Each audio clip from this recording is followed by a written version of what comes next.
Hello ladies, gentlemen and others, my name is Dan, the voice behind that Kaito Dan, and welcome to my review for RWBY Volume 8 Episode 14, The Final Word, and the final episode of RWBY Volume 8. But before we get started, as always, please watch the episode first on roosterteeth.com to support the show and avoid spoilers. Now, before we dive into the review itself, let's dive into your comments and art on the fandom spotlight, starting with Looking for Good Shows, who liked the route that Cinder took with the final Jin question, calling it logical and tactical, and a sign that she's a real danger now with her head on straight. Meanwhile, Novice shared their sadness that Winter's resolve to fight Ironwood didn't crack the General's iron will, in thinking that he's Atlas's only Titan. And finally, Kaylin Jarman had quite the delightful play on who may be most pleased with the death of RWBY's resident jackass. So, here we are then. The last chapter of a wild volume that's had aggressive firings, really bad dogs, extreme true brides, crappy families, happy families, GrimCon 2020 and its explosive climax, stubborn tyrants, blue beefcakes, and most importantly of all, warm hugs. It's been easily the most intense volume this side of Beacon's Fall, and with conflict still up in the air before Atlas comes crashing down, the question is Volume 8 gonna end on a high note, or was it gonna end on a low note? Let's find out! Actually, we once again start by highlighting the content warning seen before the intro, though unlike the past two instances, this warning was in regards to the episode having themes of death that might be too much for certain viewers to handle. Now, while some may look at this and be upset that it does kind of spoil the episode likely having a death scene, I for one was cool with this for two reasons. One, I think most of us did assume that there was gonna be a death in this episode, or at least a risk of it, so it wasn't that much of a spoiler. Secondly, I'd much rather be spoiled on certain elements to come than have those most effective be put into an uncomfortable or even harmful situation. There's a reason content warnings like this are needed, and I'm glad the RWBY respect and care about its audience enough to put their health and safety into consideration. So we truly begin with the sight of Monstra's still rotting body, a whopper of a striking visual that could sum up the volume itself pretty perfect. Dark, harrowing, and incredibly engrossing. And it's here that we see streaks of black smoky ooze start to form together, as Salem is finally close to her return. Wild to think that it's not even been a full day since the Wicked Witch got burnt and then nuked, especially when Hazel said that his efforts only kept her out of the picture for a few hours. So the fact that not even a double whammy blow like this can keep her down for at least a day does a decent job in further escalating how impossible it seems to be to beat Salem through physical or magical blows. At the same time though, I kinda wish the tease of Salem's return was saved for later on in the episode, but I'll discuss that better when we get there. We then switch to the first of 3 fights, Winter vs Ironwood, and small nitpick, Winter drawing out her second blade again after doing so in awesome fashion last episode did feel a tad off in terms of sequence flow. Even if you do excuse it as this sequence happening a little bit later on from how the last episode led things, rather than a direct continuation, I think it would have flowed better to have Winter already in her two-sword stance. But it's not that big of an issue anyway, just a small detail I felt like worth noting. Ironwood's use of weaponry is also worth noting, as while him swinging that laser around makes for some clunky, slower paced attacks, the fight is still wisely built around Winter needing to avoid its blast, while still dashing in with her own offense, leading to a lot of fun kinetic action, working off Winter's agility and creative glyph usage that makes up for Ironwood's attacks being more on the stiff side and lacking much in the way of flair. Plus it also brings us back into the bulk of the action with immediate high suspense and drama. The General is also blasting out some frustrations that Winter, along with everyone else, isn't grateful to him after all he's sacrificed, only for Winter to rightfully call him out on his bullshit, cause she's right. He's only sacrificed others to bear the struggles of his choices, so he can remain strong and focused, the stubborn general truly believing that anything else will surely mean Atlas's doom, when really it's his paranoia and pride that's leading to the kingdom's fall. This counter coming from Winter especially is pretty impactful for both characters, as we finally hear Winter's anger of all his actions no longer be bottled up for the sake of following orders. Yet even these justified comments coming from his most loyal ally isn't enough to break through that stubborn iron will of the generals, further proving that his heart has well and truly turned cold, and he must be stopped before more sacrifices are made. Meanwhile, inside the portal realm, Penny and Cinder are having a magical tussle in the air, and there's some really good camera work during this opening sequence, especially with flying across the platforms and tracking Cinder's grim arm just before Weiss makes the save. Top stuff indeed. I also like seeing Jean and Nora willing themselves to focus on priority 1 instead of helping out, which does show great restraint on the writers to not forego the wider scope of the scenario just to have all the fighters come together right at the start. Not to mention, it does explain why they are not getting involved just yet, and it speaks well of the pair's strength of heart that they can hold off just for the moment until they are sure that people are safe, especially Jean, considering the last time he and Cinder were in the same location. Thankfully, Penny does have support via Weiss, but she's also wanting to stall Cinder so her friends and the civvies can get out. Shame then that Cinder's more than happy to take on everyone to get both the maiden power and the staff, which at least shows that she's not totally over one of her biggest flaws just because of Watts' roasting opening her eyes to her flawed tactics. She's still selfish and greedy, especially if she feels capable of obtaining both of her targets, which I like. It would be way too quick for her to cast aside such a notable aspect of who she is so soon after the dawning point. And it also makes it easier for moments like this where her blind greed leaves her open for Blake to pull a page out of Sun's book with a stiff double stomp to the head. Gotta love as well how scared Blake comes off in her voice and expressions. Her emotions are spiking big time after just coming up short saving Yang, so hearing her desperately will Weiss to stand back up struck a big chord in my heart. And good on her as well for choosing to focus on the bigger threat instead of seeking a personal revenge on Neo. Just a lot of tough choices right now being made for great moments of maturity on the part of several characters. Then there's the other major conflict, Crow versus Harriet, with the bomb looming over a still evacuated Mantle. And I won't lie, I kinda wish the fighting here was a bit longer.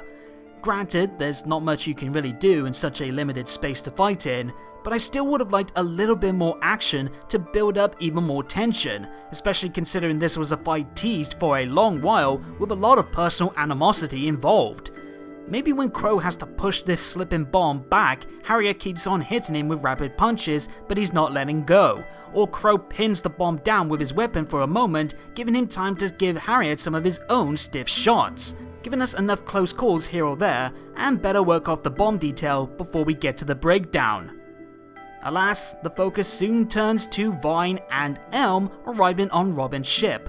Marrow, I guess, is still recovering inside, with the pair finally being open about seeing their squad mates as friends, and that friendship is now pushing them forward to try and stop Harriet from doing something she'll regret. It's the power of friendship approach that, to some, might be a bit groan-inducing, but I do appreciate that if for being a different approach to try and talk Harriet down, after aggression and logic failed beforehand. Plus, it's something that has been set up pretty much since the group's debut, that they see themselves as trying to separate their personal lives from the work, even though they clearly care about each other. And it makes sense that Harriet is the one influenced by her emotions tied to Clover, and then gets influenced by others in the group trying to work on their emotions for her sake. It feels right for the arc that they're all a part of. And what's also good about this scenario is that it doesn't immediately lead to Harriet realizing she's in the wrong to stop the bomb.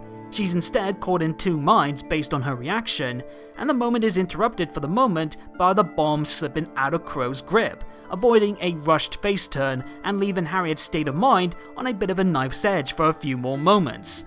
As for the whole bomb slipping point, I do have another issue to mention, in that I think there should have been more done to show Crow can't stop it in time than him just being budged to the side. Maybe instead of being knocked into the wall, he gets flat out on the floor, making it more believable then that Crow might not be able to get up and go over to the bomb in time, while Harriet's still conflicted on what to do, and the others aren't able to get close either. Then there's that luck aspect, which I do like, if only cause the matter doesn't actually end here. I will say though that it's nice to see Crow use the memory and impact that Clover had on his life in a moment of hopeful promise, rather than a black cloud weighing him down, as much as it has done as of late. And God knows after how this episode ends, he might need that reminder to press on through the bad more than ever. As for if this was actually Clover passing on a bit of luck to keep the bomb from falling, or maybe Crow's semblance being affected by his strong hope for good fortune, I think it's too open to make a sure enough call, though calling me more interested in the idea of Crow's semblance evolving to now being good or bad depending on his attitude. That would be a cool way to show the evolution in the guy's tormented life as he tries to improve himself and not let the darkness in his life weigh him down.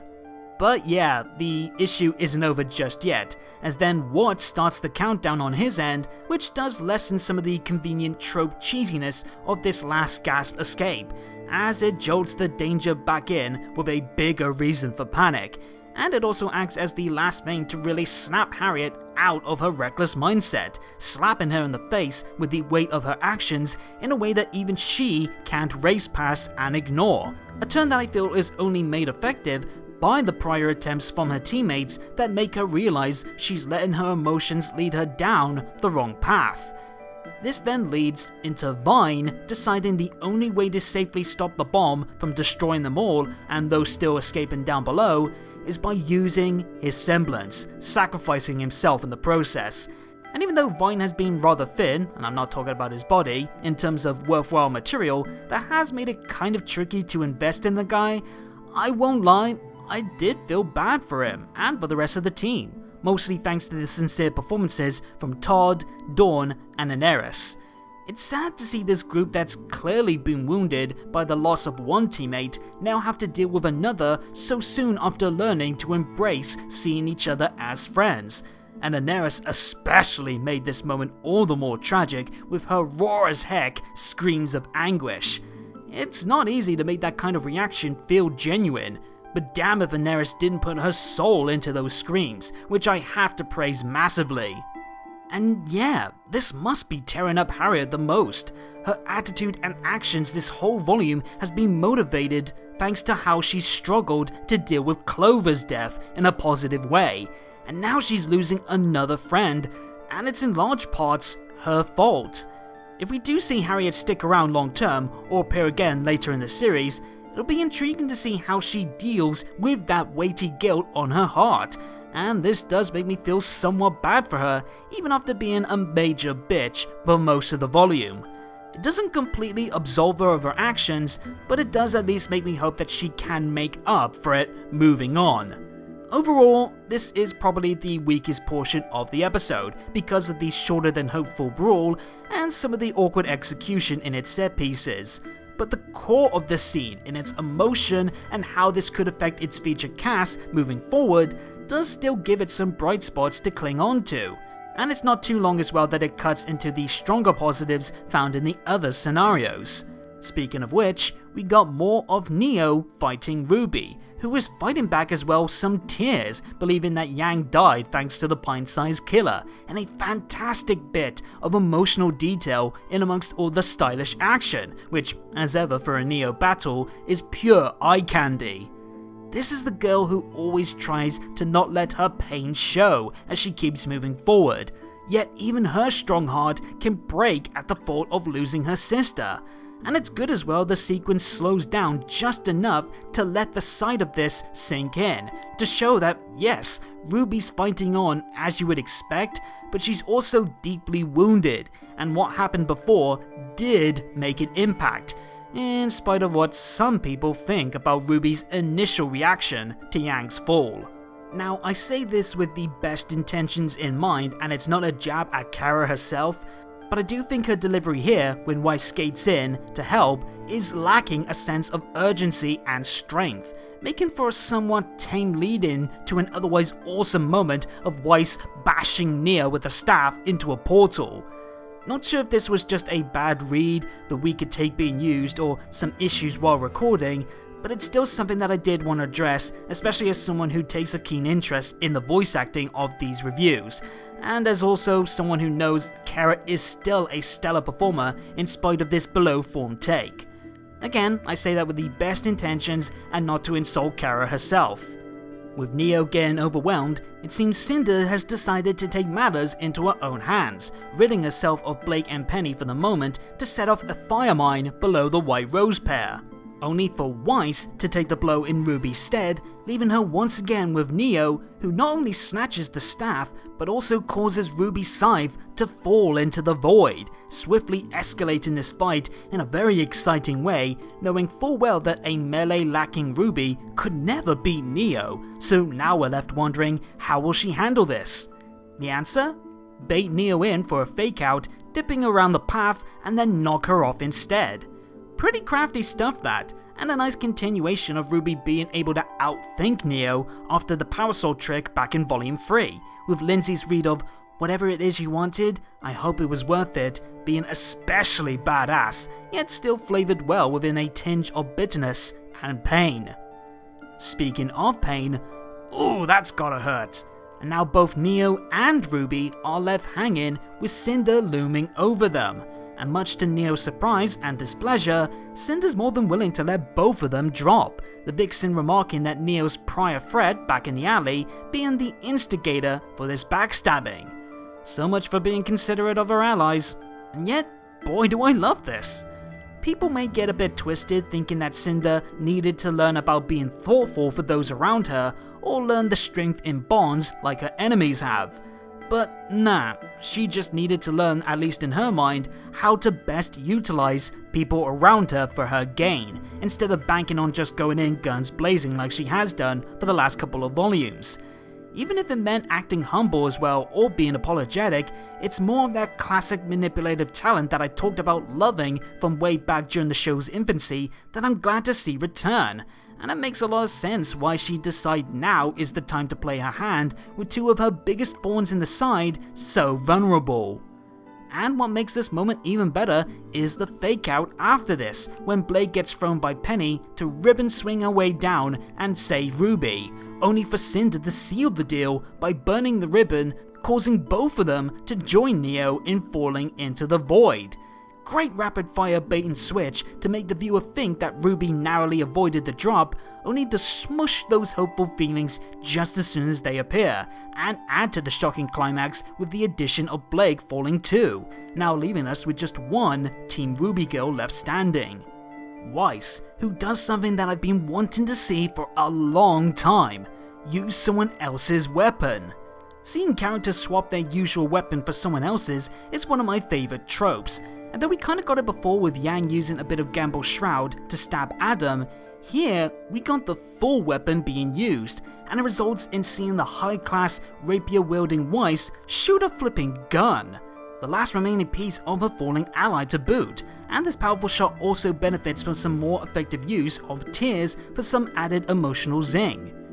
This bit is also cool too for seeing Jean and Nora realize that, okay, priority 1 needs to change to fighting Cinder, but what they don't know is the Vacuo portal is only one way, meaning what should be this awesome setup for more backup to arrive is actually going to lead to some more tragic divides amongst our heroes and fewer people able to help stop Cinder, who, by the way, I'm glad to see use her Dragon Breath as well after showing that she can do that in the Volume 7 finale.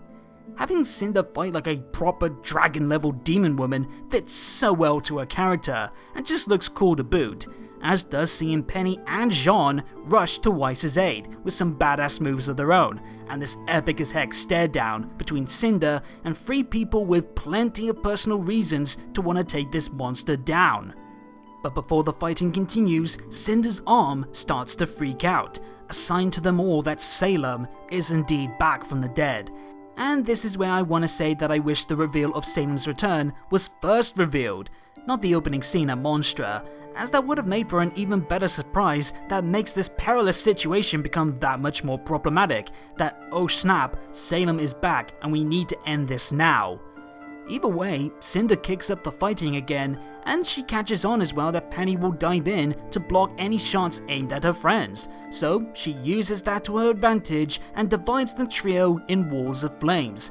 And in the midst of Penny's panic for her friends, Cinder lands true with her real target, Penny's chest. Oh boy, here we go. So, yeah, Penny got hit really bad. Her wounds are also too severe for Jean to heal right now, especially with them running short on time, and with Weiss struggling to fend Cinder off for the moment. So, as much as Jean and we ourselves don't want to accept it, Penny already knows she's about to die. I can honestly say I never saw this coming. I felt Penny was actually going to be one of the most assured to make it out of this alive after finally becoming a human, so suddenly having to face with Penny dying for a second time, and what is definitely going to be the last time it seems, so soon after finally getting a wish, really hurt to watch.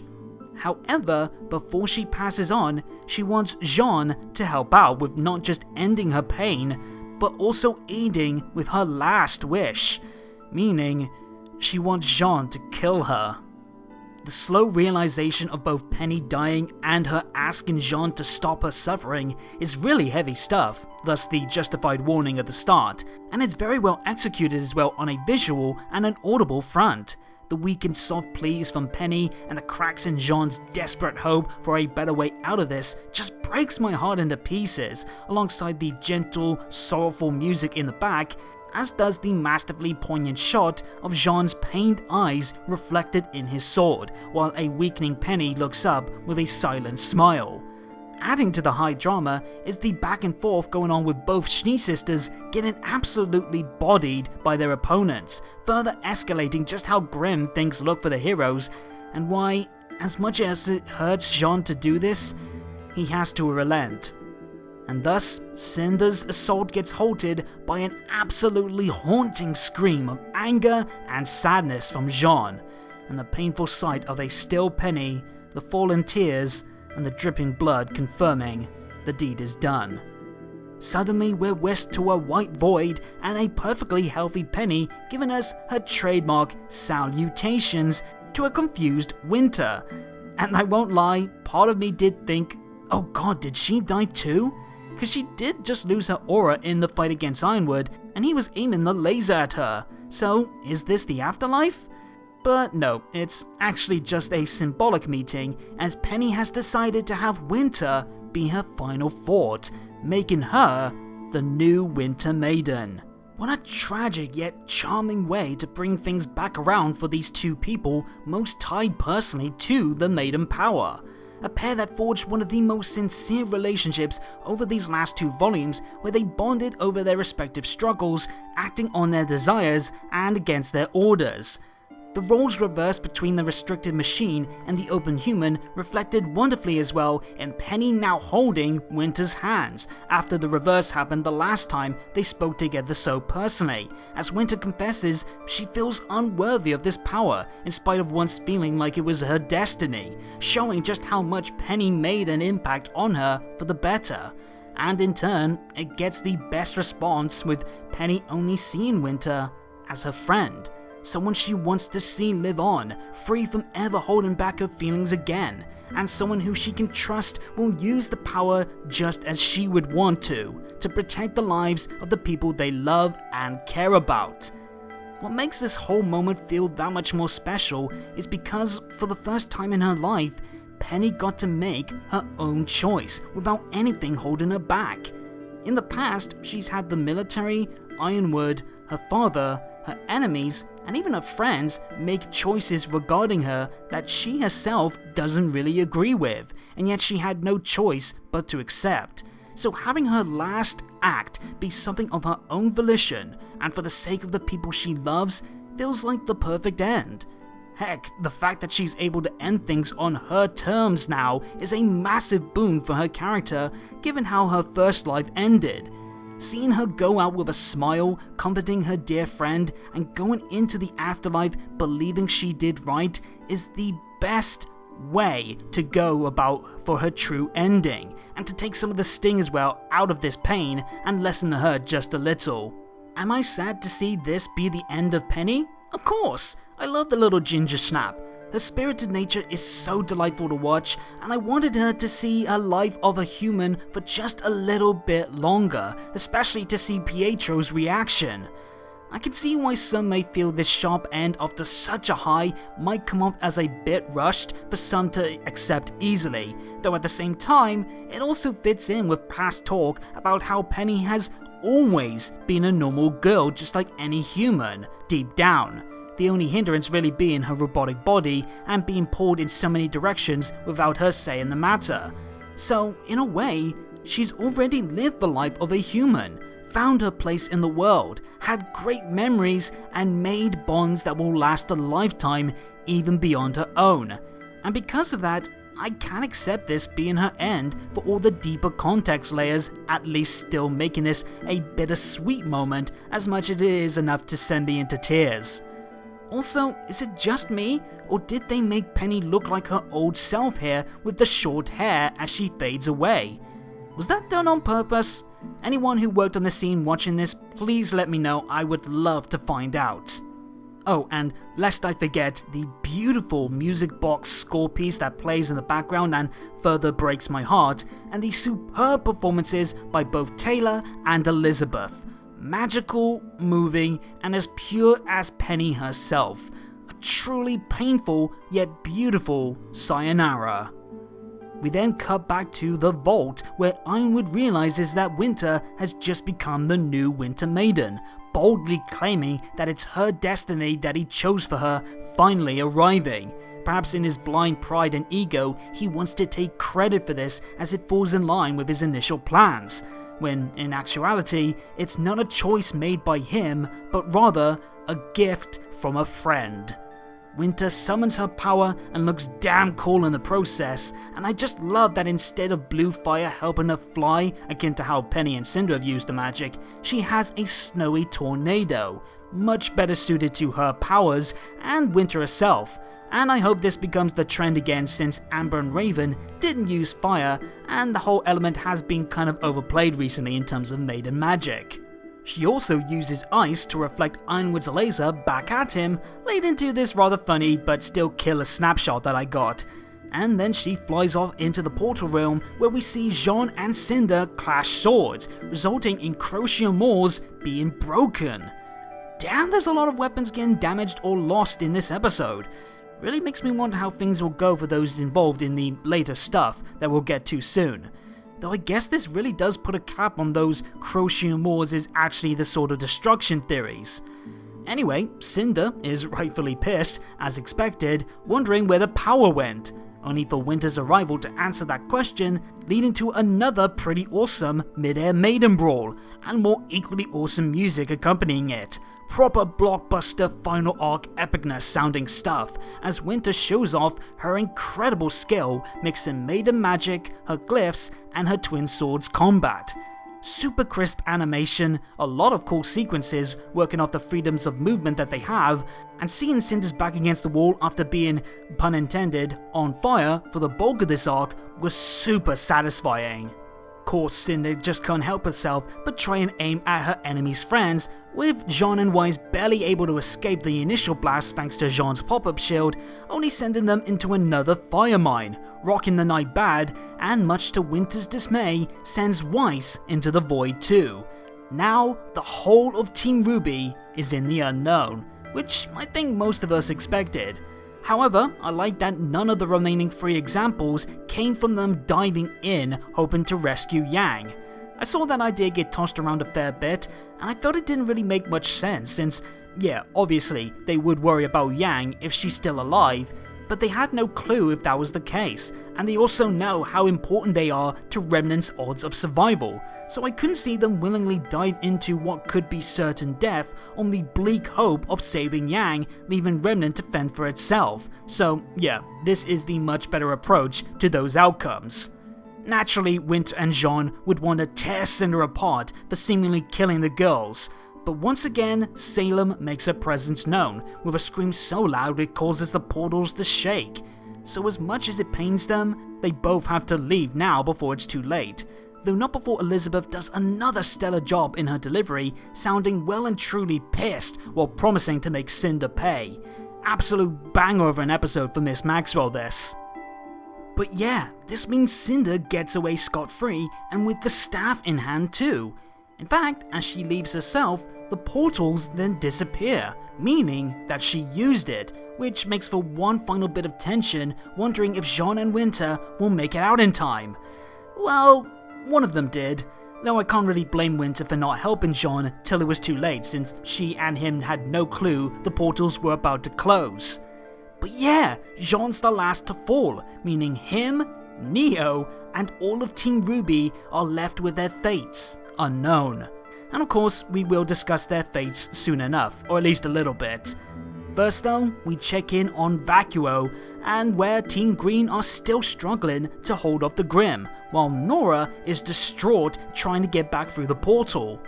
It is a bit odd to not see Nora fighting as well with so many people at risk, but I do get the intentions, and it does still work. Nora is beside herself at the thought of losing another member of her found family, which, given, yeah, that does seem to be the case, does help this scene land its mark and make up for her not actually being involved in the fighting. And I can't wait to see her longer reaction to losing Jean and the others, as well as the reactions from everyone else like Ren, Oscar and Winter, who comes through in the end to fight off the Grim, being the last note of the Vacuo side of things.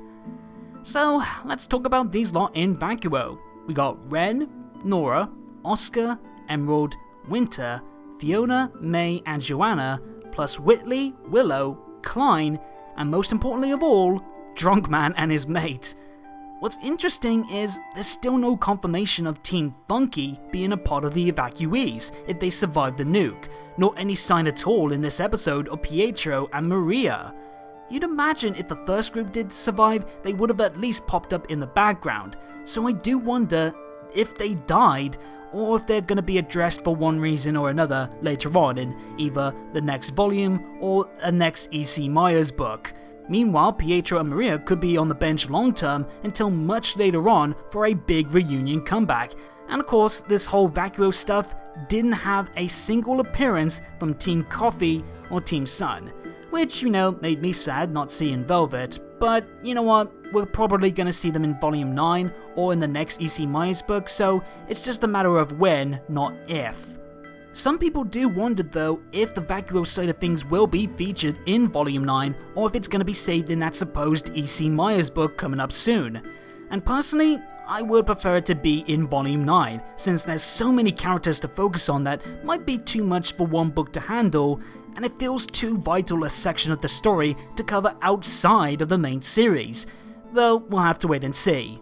We don't leave Atlas just yet though, as we find a beaten down Ironwood watch as Cinder casually enters into the scene, looking smug as all hell, though she switches gears pretty quickly when a smoky trail of Salem enters the scene, finally recovered. And it's here that Cinder makes quite the bold move, acting submissive and dismayed that even though she got Salem the 2 relics, she admits she failed in stopping their allies from falling, the heroes from using the lamp's final question, and Neo from killing RWBY. What a cheeky little devil you are, Miss Fall. But once more, it's Cinder using her noggin to great effect, not being afraid to look weak and humble if it means that she can feign her way to success down the road, doing a stellar job as well at hiding the truth from Salem to make sure she is spared any backlash she could have gotten from going against her queen's orders. Now, does Salem believe her? Hard to say, honestly. Salem doesn't vocally question any of the comments, instead deeming the losses as acceptable sacrifices for the good they still stand to gain in having the relics in their control. But considering she herself is a master manipulator, I wouldn't put it past Salem knows that Cinder is lying, but she's willing to play along so long as she still remains useful. After all, she did just get the Staff of Creation, and after just recently proving that she can make a damn effective high-level Grim fusion, I wouldn't be shocked if she uses the staff to force Ambrosius to make a full-on army of Grimbiotes, using the Hound as her reference. That's a terrifying thought, when just one of those beasts were a nigh unstoppable terror. So even if she is deeply upset that the lamp can't be used now to find the beacon relic, I can at least accept that she would see this as a fulfilling runners-up prize, considering all the demons that she can make as a result. That does raise the question though of what Cinder created to remove the portal realm, and though Cinder just says that she added to the fires of Atlas's destruction, she didn't exactly clarify where those flames went, because it turns out she's trapped Watts in the military HQ surrounded by flames with no way out. Heck of a dark way to go, and I did have the feeling that Cinder saying Watts deserved this had a deeper meaning. In Cinder's eyes, he deserves to fry and die believing that he's the smartest man in the room, when really he just got played by Cinder's desires to see him die for all the annoyances he caused her. Sad way to see Watts go after being one of the Atlas arc's best villains, but I can't deny it is still quite fitting that he does go out along with the kingdom that he helped destroy. Plus, I don't really see much use for him anyway after all this, considering Vacuo is very anti-tech, and he did just achieve his goal, so what does he really stand to gain by working alongside Salem other than just through fear? Oh, and while the two villains are conversing with each other, they're totally ignoring Ironwood, which I think is just the perfect way to showcase that for as much as Ironwood himself acted like he was the only one capable of standing in Salem's way, Salem just feels very little about him, so much so that she doesn't really see him as a worthy adversary worth considering, that she just bended and broken him so much and so easily. He's not a real test worth putting in interesting like RWBY or Ozpin. I think that explains why he doesn't get a shot off at the end either, because in that last moment, he did realize that everything he did, all the sacrifices he ordered, and all the allies he lost, all measured up to nothing, in the fact that the woman who haunted his every thought was barely even worth mentioning him in hers, with Cinder not only revealing the final word this episode is truly named after, but also damning Ironwood with his final fate in his foolish attempt to beat Salem at her own game. Checkmate. Game over. You lose. What follows is the beautiful destruction of Atlas, with Ironwood along with the ride, ship going down with the captain deal, and Salem and Cinder leave for I guess the Wicked Witch's castle to prepare for their next attack. Meanwhile, the remaining Aesops, Robin, and a dismayed Crow, desperately calling out for his nieces, watch on as Atlas falls into Mantle. Big shout out as well to the effects team for the awesome looking flowing water, and especially big shout outs to the music team for that chilling score. The soft piano notes alongside faint screeches and the only other sounds being the Twin Cities' destruction. Pure chef's kiss perfection to serenade the kingdom's fall with somber fashion. Though before we finally address the after credit scene, much love as well to the strangely delightful sad bop that is Friend, the credit song centered perfectly on Penny. While the lighthearted tone and sweet callbacks to many of Penny's staple lines and moments might make this feel like an odd song to have on the back of a chapter full of pain and destruction, it does still feel right to end Penny's final chapter with her long overdue song perfectly encompassing her vibrant energy and tender heart, easily slipping its way into my top 3 favourite credit songs. And now, the big topic. What the heck happened to Team RWBY, Jean, and Neo, and to a lesser extent, all the other people that fell off the paths? Well, in a perfect mirroring shot of the opening's final visual, we see Crescent Rose stabbed into the ground of what honestly looks like Destiny Islands from the Kingdom Hearts series, only with a massive tree slap bang in the middle overarching it all, with none of the missing characters in sight, but this at least confirming they are still alive, just, not in Remnant anymore. This is one hell of a final note to end on, and already people are throwing out ideas of where this is, if that tree is Yggdrasil, the world tree from Norse mythology. What lies ahead for those lost here, and will it be the sole focus of Volume 9, or will it share screen time with the events back in the real world? There are so many questions and theories and all kinds of chatter going on right now that I'm probably gonna have to do a separate video on the subject later on. But in terms of this review, for the last shot, I think it's fantastic. It's great that it doesn't override the strong ending sequence in Atlas, letting the kingdom's fall stand on its own 2 feet, while this works as a damn effective, mysterious teaser, answering at least one question of where the Fallen ended up, but leaving with just as many questions left unanswered, which for me is the best thing a final shot in a season can do, because I know for damn sure I'm going to be debating everything possible about this until Volume 9 comes around. So, for a volume finale, I can't deny that it's not without its bumps and bruises, though nothing on the scale of maybe Breach or the final episode of Volume 5. As I said before, I think the bomb scenario was the lowest point, having the most amount of things that I felt could have been refined here or there for a more effective chain of events, and it, along with maybe the Winter and Ironwood fight, could have benefited from having more action to stretch its legs first before moving on to the next step. That being said, it's up there for chapters, not just finales, in terms of having an episode full of post-pounding fights, gut-wrenching lows, and plenty of exciting twists and turns in between.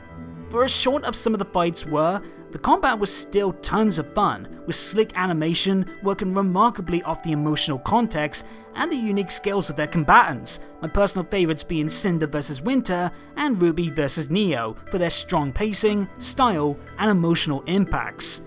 So many characters got their chance to shine, which for an episode packed full of so many moving parts is quite the achievement, with the likes of Weiss, Winter, Jean, Harriet, Vine, and Cinder being some of the biggest shining stars worth praising. Though of course, the brightest star of them all belongs to Penny. Yes, I may have some personal gripes that this is her end just when it looked like she was at her highest happy point in life, but all my tears can't blind me from seeing how massively done her final moments were animated, directed, and performed, lessening enough of the painful blows at her loss with the relief that at least she went out on the biggest high possible with respect to the character, her arc, and even the dark subject matter of how she died, which is especially worth praising the RWBY for handling so well.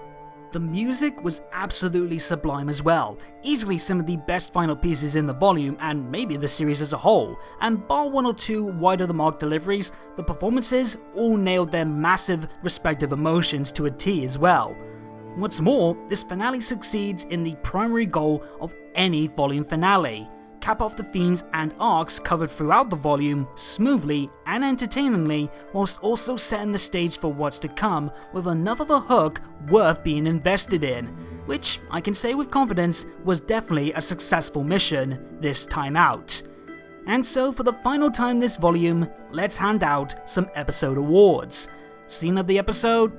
You know what it is. Penny's passing was, as I said, handled with grace, respect, and overall wonderful presentation and performances that made this truly heartbreaking moment one to remember for more than just the painful loss.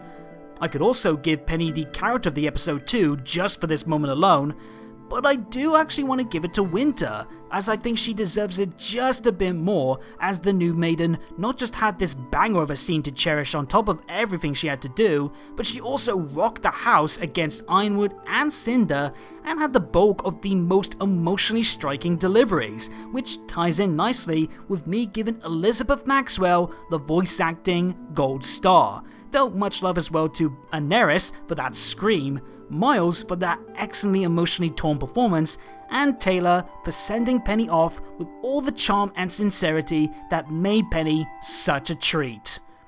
And so, that's it. Volume 8 is in the books, and boy what a ride it was. Both sides have taken hefty losses, and we went through so many twists and turns. It's amazing to think that it all flowed together as smoothly as it did. It's a sad ending with the fall of Atlas, the death of some fan favourites, and our heroes now separated, but it's also exciting to wonder what on earth will come next. And you can bet that I'm gonna be all for it if it's anything close to the level of quality that this gem of a finale was able to dish out before the book is closed. It's gonna be a long wait, with some fun detours here and there, and because of all that and more, I say, bring it on. But what about you guys? How do you all feel about Volume 8's climactic finale? Was it satisfying to you, or a bit of a letdown? How do you feel about Penny's death? What do you think will happen next for our divided heroes, and how excited are you already for Volume 9? Let me know in the comments down below, and while you're at it, hit the subscribe and bell buttons and tick the notification box to make sure you get every new video from me as they drop. And follow me on Twitter at @KaitoDan for more on anything to do with RWBY, updates on future content for the channel, and more. And also, thank you all again for watching my stuff this volume. It might not personally be my best quality work, but I still appreciate every single one of you watching, subscribing, and commenting. And I cannot wait to get you guys even more content through the hiatus and through the rest of this fantastic series. But until then, have a good day or good night, and peace out.